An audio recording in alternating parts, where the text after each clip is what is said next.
करी। आई आज कथा सागर के तरफ चलल जाए।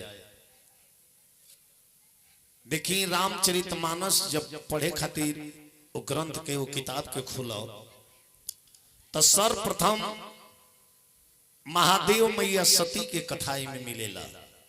पहले गोस्वामी तुलसीदास जी प्रथम शंकर जी के ही कथा में लिखले बानी। लिखल बा कि यह चरित्र सकल जग जानी आताते मैं संक्षेप बखानी।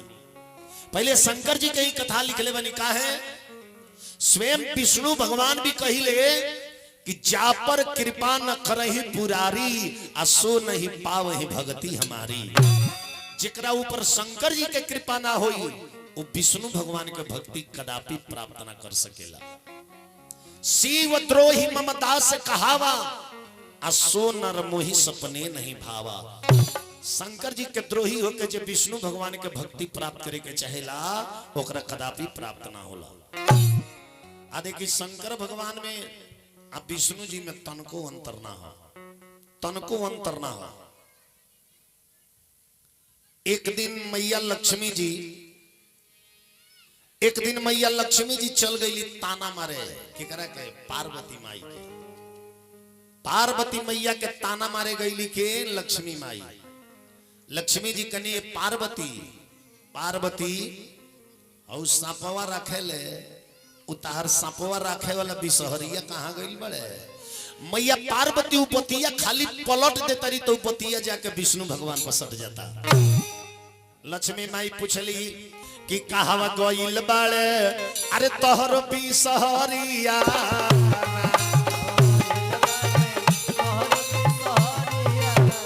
त कहवा गइल बाड़े तोहरो बिसहरिया।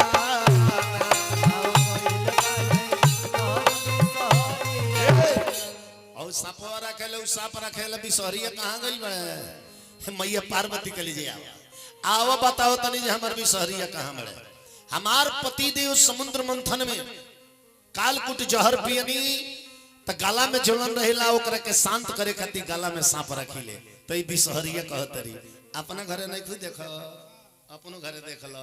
आओ बताओ तनी कहाँ बड़े कि धरती भइल होई परलय अरे उनका लागत ना होई भय तसे जिया लगौले होई है सपवा के ऊपरिया।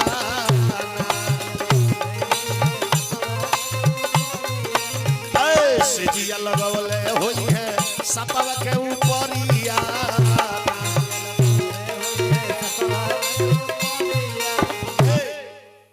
लक्ष्मी माई लजा गईली कहली कि मार रे इनकर घर त सांप राखेले हमारा घर त सौंपवे पर बिछौना क के सुतेले। विचार करी। अब मैया लक्ष्मी जी कहली कि हई जौन कमी तारा मर्द में निकाले नु ई कमी हमारा मर्द में ना निकली। कहली कि ए पार्वती हो भिखिया मांगेले उतार भिखारी कहाँ बड़े कि कहाँ गइल बड़े अरे तोहरो भिखारिया।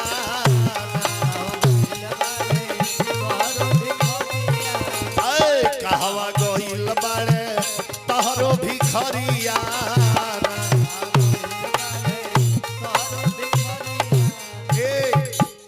मैया पार्वती कहली कि हमारा पति देव के भिखारी कहतरी। मैया पार्वती कहली कि आवा बताओ तनी जे हमार भिखारी कहाँ हुई है। अरे उनकर महिमा अद्भुत अरे धो के पावना करू तब भिखिया मांगत हुई है बलि के दुआरिया।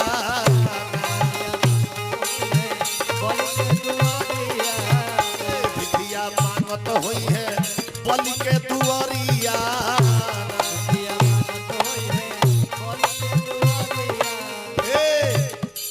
फिर मैया लक्ष्मी जी लजा गई मारे रे वो तो हमरो घर भीख एक बेर मंगल राजा बोली कि हम मैया लक्ष्मी जी कहली कि होई बात जवन कहे ये हमरा मर्द में ना सटी।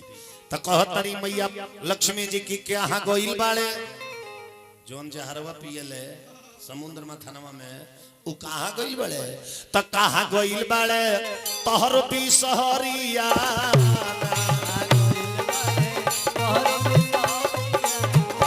कहाँ गइल बाड़े तोहर बिसहरिया।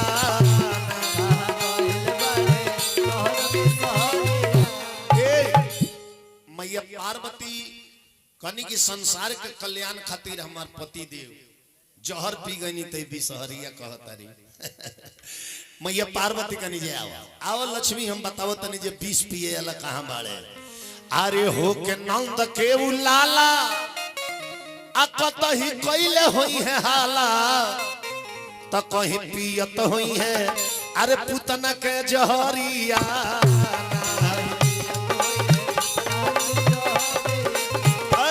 कहीं पियत होई है पुतना के जहरिया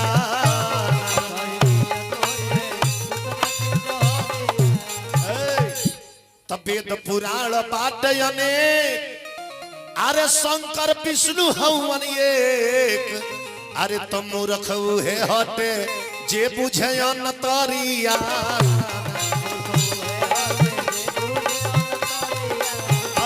मूर्ख है हटे जे बुझे न तरिया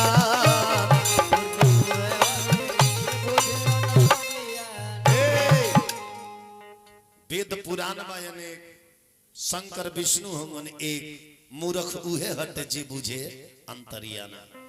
आज कथा प्रारंभ रही कथा का दूसरा दिवस से ओ जे बबनी के बैठा लो काहे कूद तरी हैं 9 दिन घरों के लोग वो चैने में रही जब कथा का बेरा ढकेल दिलो चल जैसे जो हल चल बाबा खेला उतरे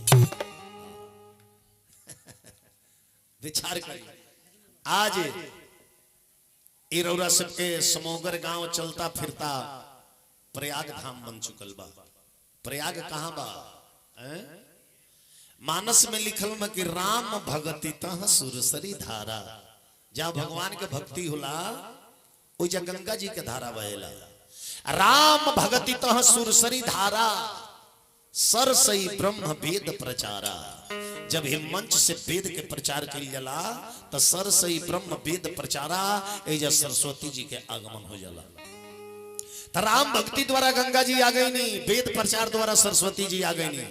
जमुना जी के आगमन कब होला तो जब ये मंच से बतावल जाला कि जिंदगी में ये जीवन में का करे के चाहिए का ना करे के चाहिए तो ओइजा जमुना जी के आगमन हो जाला। लिखल बा कि विधि निषेध मई कलिमल हरनी आ कर्म कथा रवि नंदनी बरनी। रवि माने सूर्य होला, नंदनी माने पुत्री। ओइजा सूर्य भगवान के पुत्री के आगमन हो जाला। आ सूर्य भगवान के पुत्री के ह जमुना जी के हवे जमुना जी। हमनी के जितना व्यक्ति बैठ के कथा श्रवण करता नहीं जा हमनी के अक्षय वट के नीचे बैठ के कथा श्रवण करता नहीं जा। अब कितना लोग सोचत है जब बैठल बानी टेंट के नीचे हलचल बाबा कहता नहीं कि वट वृक्ष के नीचे बानी जा तो वट वृक्ष का हो हमनी के भगवान के कथा के प्रति जो विश्वास बा यह अक्षय वट बन के खड़ा हो जाला। आ हमनी के विश्वास रूपी अक्षय वट के छाया में बैठ के कथा श्रवण करी ले जा। काहे कि मानस में लिखल बा कि वट विश्वास अचल निज धर्मा आ तीर्थ राज समाज सुकर्मा। जितना लोग बैठल बा सबे सप्तऋषि हो। देखिनु भगवान के ही कृपा बा कि वो घर से चल के जे कथा सुने आइल बनी। कथा हम बोलत नहीं है, कथा वहां के बुलवावत नहीं तो हम बोलत नहीं। जहिया वहां के बुलवावल बंद कर दे तैया हमार बोलल बंद हो जाए। रौरो सुनत नहीं कि परमात्मा रौरा के सुनवावत नहीं। जहिया वहां के सुनवावल बंद कर दे कितना जना बीमार पड़ल हुई काने में आवाज जात हुई लेकिन उनका लगे शक्ति ना हुई कि उठ के कथा पंडाल में आ जाए। यानी कि भगवान के कृपा उनका ऊपर नहीं है। तो देखी यही गनिया जैसे अशुभी कुंभ लागल बा वही गनिया प्रयाग में गंगा जमुना सरस्वती के संगम बा। एक बार वो प्रयाग में कुंभंज नामक एगो ऋषि रहत नहीं, कुंभंज ऋषि भरद्वाज। लिखल बा कि भरद्वाज मुनि बसही प्रयागा राम चरण तेहि अति अनुरागा। भगवान के चरण से प्रेम रहे भरद्वाज जी के खूब। एक बार की घटना सुनी रामचरित मानस में एक बार वाला चौपाई जहां जहां आइल बनो एगो नया कथा का मोड़ हो गई। एक बार मकर संक्रांति के नहान लागल। मकर संक्रांति के नहान कब लगेला जब सूर्य भगवान मकर राशि पर प्रवेश करीले तब मकर संक्रांति के नहान लगेला। आ जब सूर्य भगवान कुंभ राशि पर प्रवेश करीले तो वह अर्ध कुंभ आ महाकुंभ के नहान लगेला। 12 गो राशि होला, 12 गो सूर्य होले, 12 गो महीना होला। ध्यान दे। अब एक बार सारा साधु संत ऋषि महर्षि प्रयाग में गई लो नहान करे मकर संक्रांति के नहान। लिखल बा कि एक बार भरी मकर नहाए आ सब मुनीन आश्रम सिधाए। सारा साधु महात्मा लोग स्नान का कवि जैसे चल गई, लेकिन वही में एगो परम विद्वान संत जेकर नाम रहे जगबालिक मुनि। का नाम रहे? जगबालिक मुनि। जगबालिक मुनि परम विद्वान, चारों वेद छवो शास्त्र 18 पुराण के ज्ञाता जगबालिक मुनि रहनी। भरद्वाज जी जब देखनी कि हमारा आश्रम पर, हमारा प्रयाग में है परम तत्व ज्ञाता समदर्शी संत जगबालिक मुनि आइल बानी, तब भरद्वाज जी जाके पहले प्रणाम कैनी। केकरा के? जगबालिक मुनि के। तो साधु संत में प्रणाम के न चलेला, हैं? साष्टांग दंडवत। एगो ईंटा है पर रखा जाता है, हिलत डुलत रहता है, याद नहीं? एगो ईंटा धरा जाओ। हाँ, तो साधु संत में प्रणाम साष्टांग दंडवत चलेला। और साष्टांग दंडवत पुरुष में ही चलेला, स्त्री को कभी किसी को साष्टांग दंडवत प्रणाम नहीं करना चाहिए। तो भरद्वाज जी पहले प्रणाम कैनी। लिखल बा कि जगबालिक मुनि परम विवेकी, भरद्वाज राखे पद टेकी।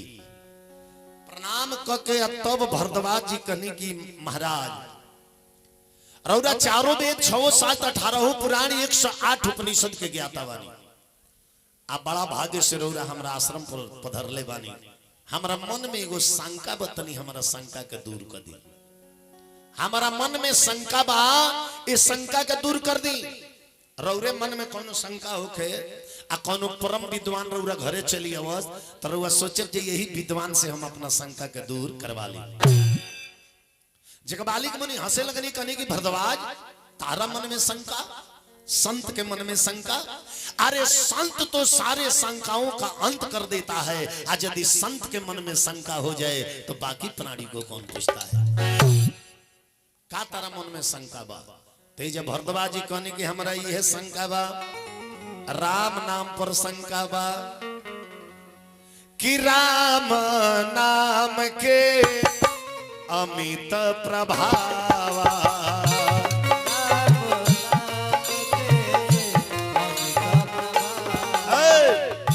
वेद पुराण उपनिषद गावा।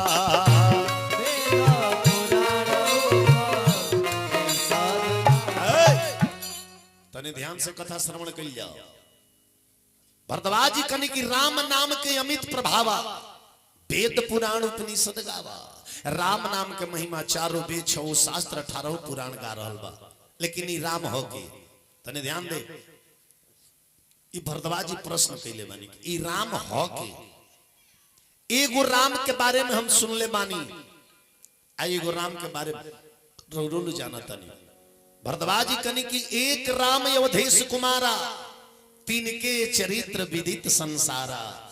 नारी विरह कुल लहेउ अपारा, भयउ रोष रन रावण मारा। एगो तो राम रहले जे राजा दशरथ जी के पुत्र रहे, जेकरा पत्नी के रावण हरण करके ले गई। एगो राम हुए, आ एगो राम के शंकर जी रात दिन राम राम जपीले। अब हमारा शंका ये बा कि दशरथ के पुत्र होंगे तवन राम, आ शंकर जी जपीले तवन राम, ई दोनों दूगो होंगे कि दोनों राम एके होंगे? ये हमरा के समझावे के कोशिश कइला। ए जे भरद्वाज जी कहले बानी, सो कि राम अपर को जाही जपत त्रिपुरार, असत्य धाम सर्वज्ञ तुम कहो विवेक विचार। अपना बुद्धि से विचार के बताई कि दशरथ के पुत्र हुए तवन राम, आ शंकर जी जपीले तवन राम, ई दोनों दूगो होंगे कि दोनों राम एके होंगे? इहे बतावे के कोशिश कइल जाओ। ई बतिया सुन के जगबालिक मुनि हंसे लगनी, कनी कि भरद्वाज राम के ऊपर शंका कैले बड़ो तू? अरे राम के ऊपर जेगा तू शंका कैले बड़ो? यही लेखन एक बार शंकर जी के धर्म पत्नी सती माई राम जी पर शंका कर डाली। तो खाली ई कथवा जगबालिक मुनि सुना देले बानी नु, तई जे शंका दूर हो गई बा कि दशरथ के पुत्र होंगे तवन राम, आ शंकर जी जपीले तवन राम, ई दोनों दूगो होंगे कि दोनों एके होंगे? कथवा खाली समझा देले बानी, वही में एकर उत्तर निकल गइल बा। आ आई प्रश्न के उत्तर जहां आई तो हम रहुआ के एकदम सटीक बताई कि देखिए जब प्रमाण जगबालिक मुनि का देले बाल कहानी जगबालिक मुनि की ऐसे ही संशय किन्न भवानी अब महादेव तब कहे बखानी एहिंगनी शंका सती माई कैले रहली भरद्वाजी कनी कि महाराज राम के ऊपर सती माई भी शंका कैले रहली हम तो जानी कि राम के ऊपर शंका करे वाला पहिल का ग्राहक हम ही हैं हमरो ले पहले केहू राम जी पर शंका कैले रहे जगबालिक जी कहनी कि हाँ तो कामना समय के बात हो तो यही जगबालिक मुनि बतावे लगल बनी रामायण में चौपाई लिखल बतौले बनी कि ये का बारे अरे त्रेता जुग माही ये शंभु गए कुंभजरी सिपाही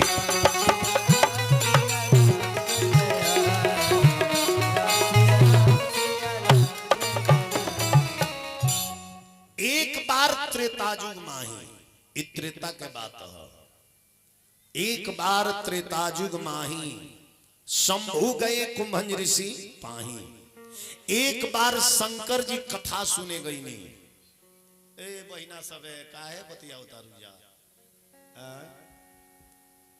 अभी यहाँ लोग जहाँ रहे वो शांति रही एने कथा शुरू भई में कितना लोग बत कही शुरू बा मार तू कही आइलू हे दादा कतरे हम भी फही के आइल बने हे भगवान कथा ध्यान से सुनल जला त्रेता युग के बात है शंकर भगवान कथा सुने गई नहीं केकरा लगे कुंभज ऋषि के लगे जे स्वयं रामचरित मानस के रचना करके हृदय में रख ले रहे वो महादेव जी कथा सुने गई नहीं का है कथा सुने में जो आनंद मान वो कहे में आनंद नहीं के कहे वाला के दिमाग तीन ठही रहेला का बोलत तनी एहू पर दिमाग बा एकरा बाद का बोले के बा वहू पर दिमाग बा आ एक बार पीछे से रिटर्निंग चेक करी ले से कि का बोल देले बनी कहीं गड़बड़ नहीं खन बोला गई तो तीन ठही दिमाग रहेला आ कथा सुने वाला के दू ठही दिमाग रहे एगो आ तब एक बाद हलचल बाबा का कहीं आ ढेर दिमाग दौरी तो घरे जाए कि रे भैंस तो हम दुआरे पर छोड़ी आइल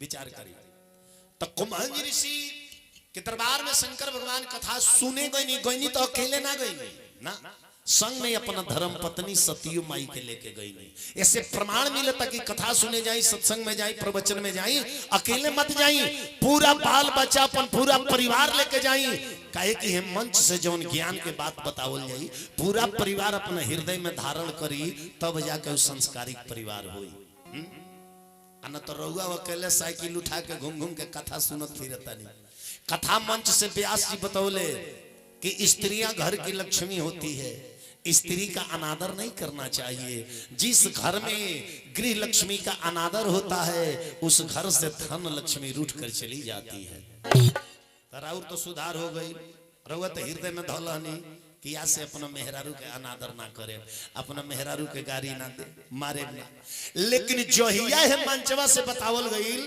कि पति परमेश्वर होता है पति का कभी अनादर नहीं करना चाहिए पति का मान सम्मान करना चाहिए तई तो बात और पत्नी सुन ले नहीं खे उनका तो सुधार भइल नहीं खे रहुआ जब तक खूब प्रेम से कहे कि सुनता रो तनी एक लोटा पानी ना द उ एक बार झझक के जवाब आवेले कौनिया 17 साले आवे विचार करी वही बेरा घर में झंझट लग जाई कि ना लग जाई आ यदि उनको सुधार भई रही तो वो कहती कि प्रेम से बैठी पानी लेके आओ तनी है विचार कर अब शंकर भगवान गई तो अपना पत्नी सतियु माई के लेके गई लिखल बा रामायण में कि संग सती जग जननी भवानी कथा सुने गई तो जग जननी भवानी के भी पदवी मिल गई आज जब कथा सुने वो जगनी लो तो देखिए कुंभज ऋषि का कहले कुंभज ऋषि देखले कि देवों के देव महादेव शंकर भगवान हमरा कुटिया पर कथा सुने आई बनी हम ऊंचा पे असगति पर बैठ के कथा कहब आई दुनिया के मालिक महादेव जी नीचा बैठ के कथा सुनब तो फिर ही भक्त भगवान के मर्यादा ना रह जाए तो कुंभज ऋषि का कनी के जमना मंचवा पर बैठ के कथावा कहल जाला ओ मंचवा पर शंकर भगवान सती जी के बैठा दानी आज हम बैठ के सुनल जाला ओ जुगिया बैठ के कुंभज ऋषि कथा शुरू कर दानी कथा शुरू हो गई सती माई के प्रथम वही जा शंका हो गई केकरा पर? तो राम के कथावाचक पर। कहली कि कैसन कथावाचक बड़े दादा, श्रोता के बैठा दिले व्यास गद्दी पर, अपने बैठ गए नीचे, ना भजल में ना कीर्तन भई, एक बेर कथा शुरू हो गई। तो वो कथा में सती माई के मन ना लगा, मन ना लगा। वो कथा से आनंद मिलल के करा सिर्फ शंकर भगवान के। मानस में चौपाई लिखल बा कि राम कथा मुनि बरज बखारे,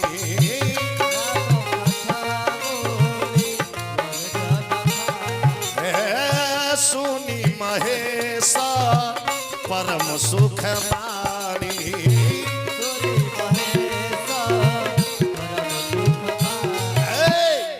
राम कथा मुनिवर जब खानी, सुनी महेश परम सुख मानी। सिर्फ शंकर जी के ही आनंद मिला, सती जी के आनंद ना मिला। काहे? अत सती माई के कथवा में मनवे ना लगा, उ ध्यान से सुनबे ना कैली। सती माई के तो बेचैनी रहे जो को भी कथवा बंद हो कि कैलाश पर्वत पर चलल जाई। दोनों जना में भेंट हो गई बा, जैसा ने कहनिहार वैसा ने सुननिहार, दोनों जना होटे के नाम नहीं कहले। 15 दिन कथा चलल। 15 दिन के बाद शंकर भगवान कुंभज ऋषि से विदाई लेके चलल बा। कथा के नियम होला, आ कथा में बैठल बानी, कोनो इमरजेंसी बस अगर घरे जाए के पड़ गई तो आराम से आई रामायण जी के प्रणाम करी, कहीं जे हे भगवान आज तो कोनो इमरजेंसी आ गई, हम जाता नहीं, बिहने से देखिए जो ऐसा इमरजेंसी ना आवे कि हमारा बीच कथा में से उठ के जाए के पड़े। विचार कर तो विदा लेके चलल मानी, मुनिसन विदा मांगी त्रिपुरारी, कथावाचक से आदेश लेके चलल बन जा ए बार के कथा जब मर्जी पंडाल में बैठी, आज जब मर्जी होने जाके 5 रुपए का मूंगफली किन के खा ली। कथा के कुछ नियम होला, विचार करिए। अब आगे आगे शंकर भगवान, अब पीछे पीछे सती माई। एहू जगह के बात बा, अपना से श्रेष्ठ आदमी के कबो रास्ता चलत समय अपना से श्रेष्ठ आदमी के पाछे चले के चाहिए, अपना से श्रेष्ठ आदमी के आगे ना चले के चाहिए। अगर बाप बेटा एक संग पैदल जाता रहे तो पुत्र के फर्ज चाहिए कि हम पिता के पीछे चली, पिता के आगे ना चली। अगर पति पत्नी रास्ता धके जाता रहे तो पत्नी के फर्ज चाहिए कि हम अपना पति के पीछे चली, पग चिन्हों पर चली, पति से आगे ना चली। लेकिन ए बेरा तो मॉडलिंग जमाना आ गई बा, पति देव बेग लेके पिछला चौराहा पर बाणे, तले अगला चौराहा से फोन कर कहां बाड़ा जाओ तो नहीं था। मॉडलिंग जमाना आ गई बा। देखिए अपना घर के जैसन सभ्यता जैसन संस्कार बनाए वैसा नहीं बनी। लोग अपना बेटा के जन्मदिन मनावेला, हम देखी ले ओइमे केक किंग बना के आवेला तो दिल के फिगर वाला बेटा कुल के दीपक होला न, तो ओकरे से वो मोमबत्ती जरवा दिया जाला। तो ये साबुत हो गई जो बेटा कुल का दीपक है। हे परमात्मा, जिस तरह से दीपक जल रहा है उसी तरह हमारा पुत्र भी हमारे खानदान के दीपक बन के रोशन करे। चट मोमबत्ती धरा के लोई के से कहले फूक के बुता बुताओ, खानदान के दिया खत्म कर बुता। आ तब लइकवा के बाबूजी का करेले, जे लइकवा के हाथ में होई बड़ा चाकू धरा के आ वो दिल वाला केक के बीचे बीचे कटवावेले, बीचे बीचे। अब बताई ओकरे के तो दिल काट के तू लइकइया से आदत धरा देले बड़ो से आन भइले पर दिल तुरले बा तो कौन ना जायज कइले बा। प्रैक्टिस तो बापे में के करावल हो, करावल कि ना। कितना औरत बारी जे अपना लइका के स्तन के दूध ना पियावेली, बोतल में भर दिहन, पलना पर सुता देने पे पियत रहे, बाबू थोड़े थाना पीट ली। अब बताई ओकरा के लइकाइया में रहुआ बोतल धरा दहनी, अब सियान भइला पर बोतल धइले बा कौन ना जायज करता। प्रैक्टिस तो माइए बापनु करौले बा। विचार करिए, अपना घर के सभ्यता बनावे के चाहिए। जन्मदिन हो तो खुशी मनावे वाला चीज ना हो, ओइ पर तो दुख जाहिर करे के चाहिए कि हमरा बाबू के उम्र में से साल भर कम हो गई, हमरा बाबू के उम्र में से साल भर कम हो गई, उ तो दुख मनावे वाला है। लेकिन ओकरा के मार डीजे बांध के एकदम द्वार पर माटी कोड़ के धो देता लोग। बबे के रहुए परसोंगे जन्मदिन आ वही में होई गए भंडारा में, तो हम तो घर ही से न बबुआ पाके गई रही। आ यहाँ के मलकाइन का कल चावल दाल पकावड़ा पकौड़ी मार एक कमला पापड़ छनले रही पापड़ आ खाना लिया के चला दो। सब लोग के खाना चल गई, पापड़ गमला में के छानल चुनिए तो भोर पर गो।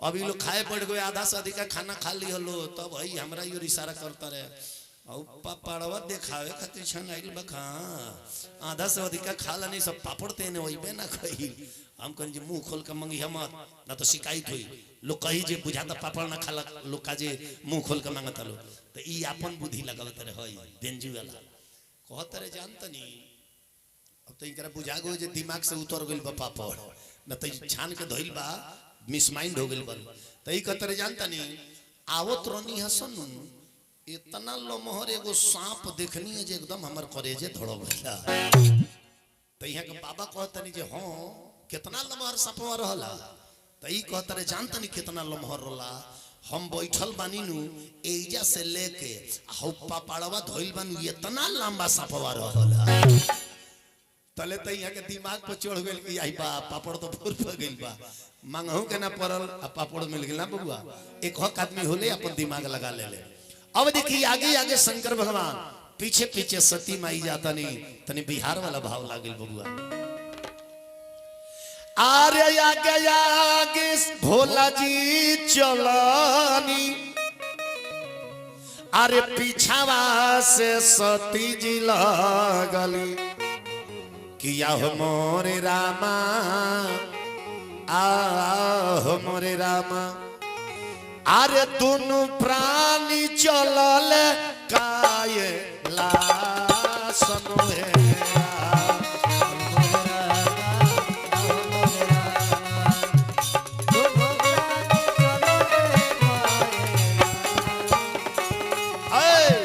आहो मोरे रामा आहो मोरे रामा दोनों प्राणी चलल काये लासन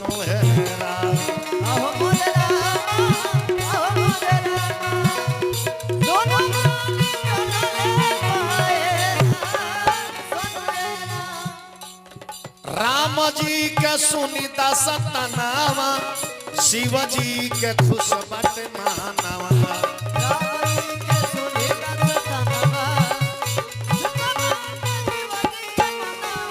हे राम जी के सुनीता सतनावा शिव जी के खुश बट मानवा आहो मोरे रामा आहो मोरे रामा सती जी के भइल ना बिसवा सनुएरा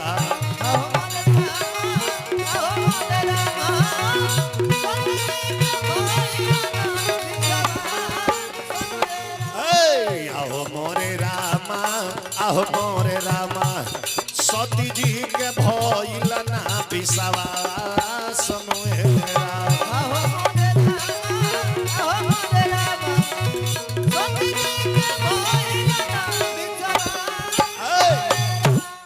सती माई के कथा पर विश्वास ना भई तले जानता नहीं आगे आगे शंकर भगवान पाछे पाछे सती माई कैलाश के तरफ जा रहल बानी जब दंडक वन में शंकर भगवान गईनी दंडक वन में वही बेरा का भई वही बेरा प्रभु श्री रामचंद्र जी के अवतार भई रहे पिताजी के वचन मान के प्रभु श्री रामचंद्र जी 14 वर्ष खातिर वन में गई रहने लिखल बा कि तेही अवसर भंजन मही भारा हरि रघुवंश लीन अवतारा पिता वचन तजी राज उदासी आ दंडक वन विचरत अविनाशी दंडक वन में प्रभु श्री रामचंद्र जी बबुआ लक्ष्मण जी हेने से सीता माई के खोजत चलल बनी खोजत आ हेने से शंकर भगवान सती जी चल दिले बनी एकदम आमने सामने एगो तिरमुहानी पे भेंट हो जाता आमने सामने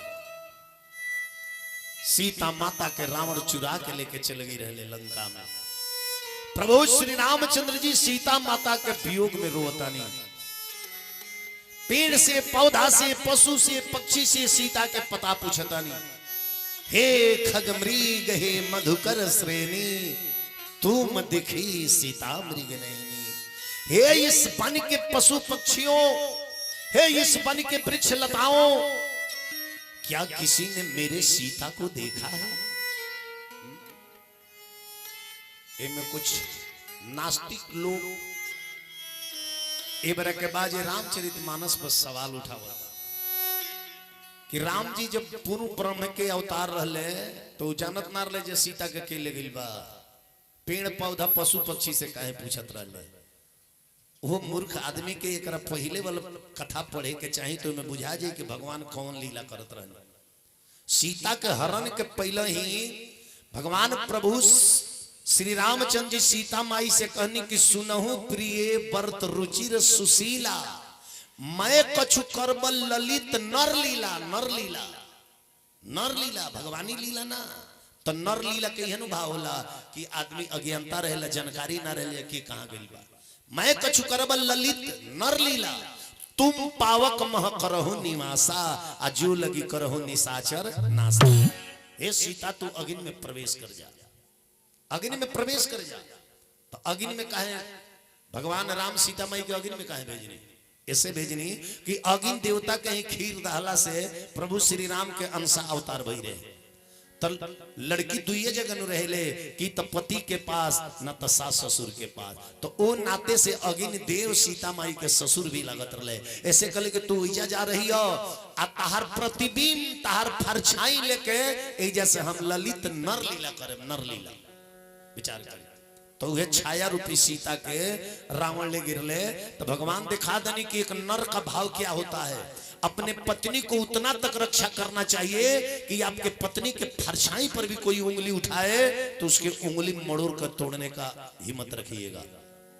अपने पत्नी की परछाई को पाने के लिए भगवान श्रीलंका तक गए, वहां जाकर युद्ध करके और अपने पत्नी को लेकर के आए। विचार करें। अब इन्हें से प्रभु श्री राम लक्ष्मण जी आ रहल बनी, इन्हें से शंकर भगवान और सती माई जा रहल बनी। तलिकता में आमने सामने भेंट हो गई। शंकर भगवान जब देखनी और रूप में प्रभु श्री रामचंद्र जी के, तो समय जान नहीं किन्न चिन्हारी, समय को जानते हुए शंकर भगवान वहां राम जी से परिचय नहीं बनाया है। काहे परिचय ना बनो? ऐसे परिचय ना बनोनी कि शंका के पेड़ सती जी पिछवे रहली, पिछवे है। काहे कि अभी तक कथावाचक पर संदेह कैले बड़ी, अब हे जब परिचय बनाए तो रास्ता घेर ली है। अलग ये पूछे जाई के हो काहे रो तरह के करे के खोजे तरह कहां घर के कर ले, पूरा बायोडाटा बैठ के बतावे के पड़े। तो शंकर भगवान प्रभु श्री रामचंद्र जी के प्रणाम करके आगे बढ़े। किंग प्रणाम कइले, जय सचितानंद जग पावन, आ अस कही चले वो मनोज न सावन। जय सचितानंद कही के शंकर भगवान प्रभु श्री राम जी के प्रणाम करके जब आगे बढ़नी नु, तले पीछे से सती माई देखली, देखो ये दादा, सारा संसार के लोग शंकर भगवान के प्रणाम करेला। आई शंकर भगवान है एगो नर पुरुष के प्रणाम कईनी है, क्षत्रिय पुरुष के प्रणाम कईनी है। शंकर जगत बंध जगदीसा, सुर नर मुनि सब नावत सीसा, सो निरपसुत ही किन्न प्रणामा, आ कही सचितानंद प्रधामा। ई महादेव जी को नर पुरुष के प्रणाम कईनी है।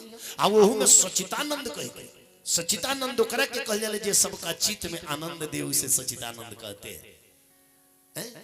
अब जवन सती माई पीछे चलत रहली शंकर भगवान के, उस सती माई हाली हाली चल के शंकर जी के आगे हो गई, आगे हो गई।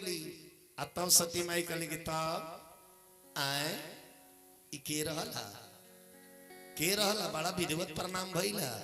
जले बताए बना न एक डेग आगे ना बढ़े दे, बतावे के परी जाई ह के। शंकर जी जाटा खजुआवे लगने, कहनी के बन गइल काम। जवना के डर रहला तवन होइए गई, जवना के डर रहला तवन होइए गई। सती माई पूछतारी, अरे कामना करनमा ये भोला कोइनी, पारना मामा यारे कोइनी, पारना मामा हो, हमारा सब बिना बात लाई मोरे की।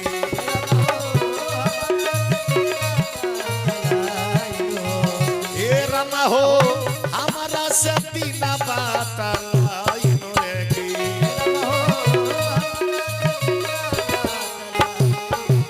ए महाराज, दुनिया के लोगवा करेला रौरा के परनामा भोला जी, रौरा के परनामा हो, रौरा कोई नी छतरी के परनाम हनुरे की।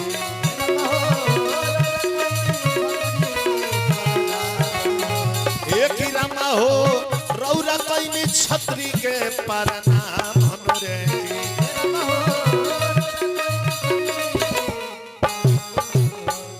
गावतार हल चलिए बाबा सती के दसताना शिव सती के दसताना अरे खरवा तो परेला बिहार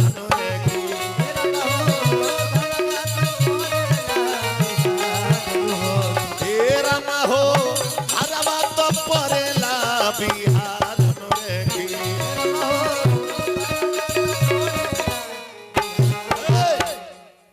इके हो बतावे के परी शंकर जी कहनी जानतर के हो यही जाओ वो प्रश्न के जवाब शंकर जी खुद देले वाले शंकर जी कहनी कि जानतर के हो जासु कथा कुंभंज ऋषि गाई तासु भगति में मुनि ही सुनाई जेकर कथवा कुंभंज ऋषि कहले हां आ जेकर भक्ति हमको कुंभंज ऋषि के बतौनी हां ई उहे हम सोई मम मम माने मेरा होला सोई मम इष्ट देव रघुबीरा आ सेवत जाहि सदा मुनि धीरा ई उहे हम हमार अंतर्यामी परम पुरुष भगवान इहे होंगे जेकरा के दुनिया के लोग सेवा करेला सती माई कहली कि का ई अंतर्यामी होंगे अंतर्यामी ओकरा के कहले जे सबका अंतरात्मा के बात जान जाओ ई कौन अंतर्यामी होंगे ने दादा मेहरारू भुला गल बिया पेड़ पौधा पशु पक्षी से पूछत रे शंकर जी कहली हां हां हां हां हमरा परमात्मा के बारे में ढेर मत बोलो अगर ढेर तारा मन में शंका बात जाके परीक्षा लेला कि यदि ताहर करत हो इच्छा ए सती जाके लेला परीक्षा यदि ताहर करत हो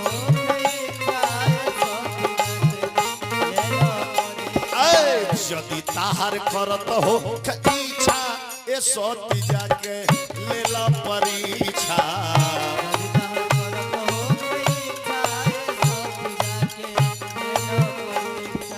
परीक्षा लेके आओ आज जबले परीक्षा लेके ना आबू यही पर के पेड़ के नीचे हम बैठल बानी जबले ना आबू तबले हम नहीं जाई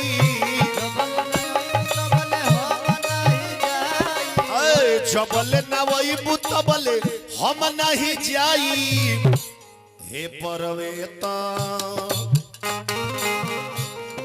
परवेतर करब प्रतीक्षा ये सती जाके लेला परीक्षा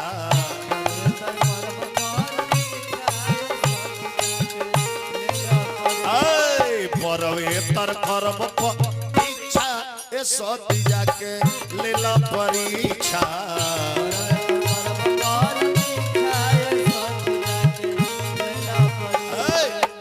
शंकर भगवान करी जा बार बार कहता नी बतिया ना मानेलू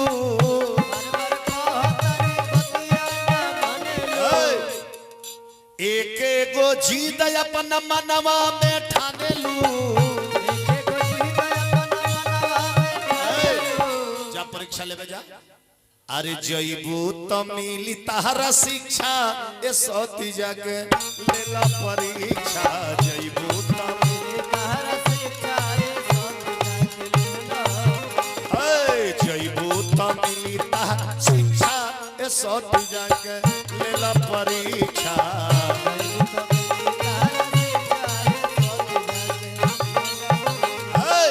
प्रेम से बोले शंकर भगवान की अब सती माई परीक्षा लेवे चलल बनी के कर प्रभु श्री रामचंद्र जी के असली नकली के पहचान करे गई जे असली राम हुआ कि नकली राम हुआ असली नकली के पहचान करे गई खुद नकली बन के गई विचार सिर्फ विचार ही लेके गई बुद्धि छोड़ दली शंकर जी के लगे लिखल बा रामायण में दोहा पुनि पुनि हृदय विचार करी सिर्फ विचार लेके गई बुद्धि छोड़ दली यही जा पुनि पुनि हृदय विचार करी धरी सीता कर रूप आगे चली पथ ते ही जे ही आवत नरभूप सीता माई के रूप बना ली सीता माई के रूप तो बन जाना में और हो जाना में अंतर होता है सीता ही बन गईली सीता हो ना गईली तो असली नकली के पहचान करे गईली खुद नकली बन के आगे जाके रास्तवा में खड़ा हो गई आ तिरछे ताकत रही कि ये नहीं आवो तलो नु दूसरा रास्ता में जाइलो तो हम चल जाबो वही रास्तवा में। आ तले लक्ष्मण जी के नजर पर गई। लक्ष्मण जी देखनी तो कनी भैया वो दे माता जी। भगवान राम कनी लक्ष्मण ये तोहर माता जी ना है। कनी लक्ष्मण जी कहाँ है? भगवान राम कनी की बताओ जब से अयोध्या से निकलल बानी जा तब से आज ले सीता कबो राम के आगे चलल बड़ी कबो चलल बड़ी। लक्ष्मण जी कनी की ना।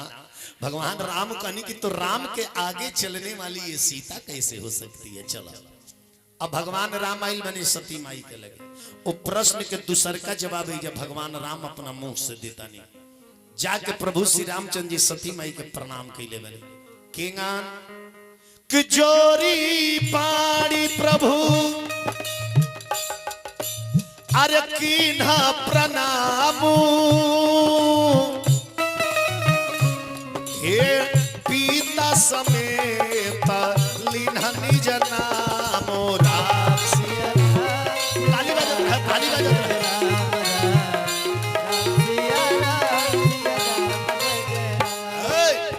भगवान राम दोनों हाथ जोड़ के मैया सती के प्रणाम कैनी। जोरी पाड़ी प्रभु किन्ह प्रणामो अपिता समेत लीन निज नामो।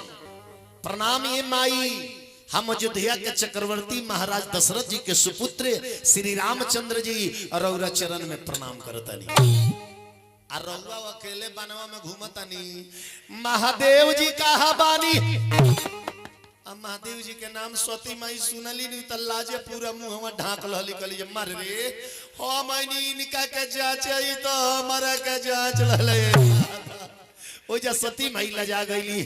अरे लजा गईली सती राम के समानवा। अरे लजा गईली सती राम के समानवा। भोला बाबा के ऊ बतिया न मनली। भोला बाबा के भोला बाबा के ऊ बतिया न मनली। अरे जांचे खाती गईली जाचा गईली। अरे जांचे खाती गईली जाचा गईली सती राम के समानवा। लजा गईली सती राम के समानवा। अरे लजा गईली हो सती राम के समानवा। अब सती माई जेने आंख खोल के ताकतरी ओनिए राम ही राम देखतरी।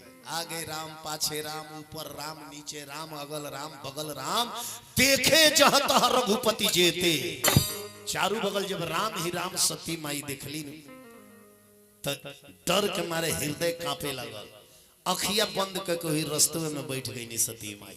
लिखल बा कि नैन मुदी बैठी मगमाही आ हृदय कंप तन सुधी कछु नाई। हृदय कांपे लगा तब जाना राम सती दुख पावा। अब भगवान राम सोचनी कि सती के हृदय में ढेर दुख हो गई बा तब वहां के अपन माया हटौले बानी। आ तब सती माई वजह से सुसु को तो रोवत चलल बड़ी। मैं शंकर कर कहा न माना निज यज्ञान राम पर आना। सोई फल विधाता दिन्ना आ जो कुछ उचित रहा सो कीना। रास्तवा पर रोवत आ शंकर जी के लगवावे के भइलो आंसू आंसू पोंछ के। अब ऊपर के मन से हंसत जाता रही ऊपर के मन से कि रोवत जाए तो पूछियन महादेव जी जे काहे रोवत आ रू तो रोवल को के कारण बतावे के पड़ी। जब शंकर जी के लगे मैया सती गई नी लिखल बा कि सती गई महेश पही बिहसी पूछे कुशला अलीन परीक्षा कवन विधि सत्य कहूं सब बात। हमारा परमात्मा के केंगा परीक्षा ले लुआ बोलो बोलो केंगा परीक्षा ले लुआ कुछ हो बताओ हल्का फुल्का केंगा परीक्षा ले लुआ। सती में कहली हां केंगा परीक्षा लेनी गोइनी हां अजेंगा रहुआ प्रणाम कइले रहनी है नु ओही ले हम हूं प्रणाम करके चली आईनी यार। और सती माई ये झूठ भी बोलता नहीं। सती माई 3 गो गलती कही गई। एक तो राम के कथावाचक पर संदेह कैली। दूसर का पति के माना कइले पर भी ना मनली परीक्षा लेवे गईली। अब तीसर का गलती करत रही जब झूठ बोलत रही कहतरी कि कछुना परीक्षा लीन गोसाई अकीन प्रणाम तुम्हारे नाई। रौरे लेखा हम प्रणाम करके चलिए नहीं, हम रौरे लेखा हम प्रणाम करके चलिए नहीं, विचार करिए। तब शंकर जी अपन ध्यान लगा के देखनी की रह तनी ध्यान लगा के देखत जाई कौन कौन शूटिंग को के आइल पड़ी। हबे जे शंकर भगवान अपन ध्यान लगौले बानी कि तब शंकर अरे देखे उधारी ध्याना ये सती जो की ना चरित्र सब जाना। ताली बजत है।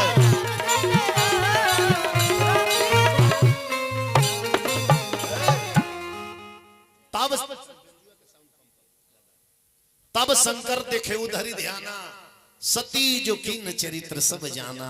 शंकर जी जान गई नहीं कि सती जो किन सीता कर रूपा, इत सीता का रूप ना कह बड़ी। अब सती से यदि हम प्रीत राखता नहीं तो हमारा राम के भक्ति में त्रुटि आ जाए। सती जो किन सीता कर रूपा होई संगति मेटे भगति अनुपा। अब संगत अगर सती से हुई तो हमारा भक्ति में त्रुटि आई।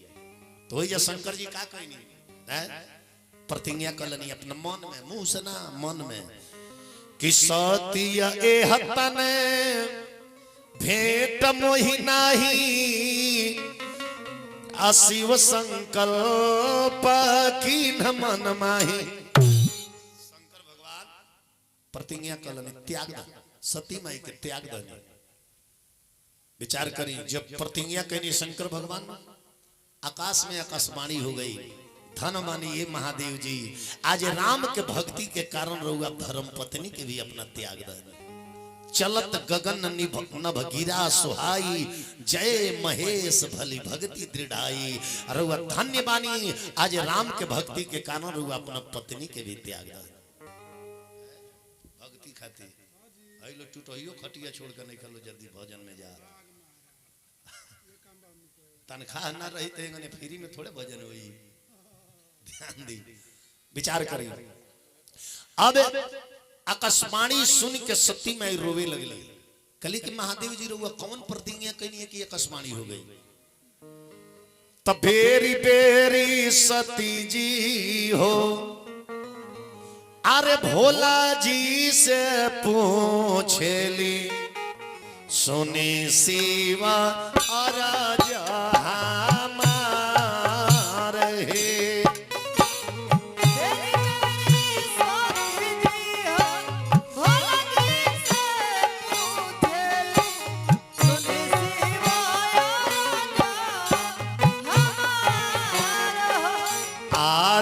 कवन परती गया अपना मनवा में कोई निहा हमरा से दिना बतालाई है।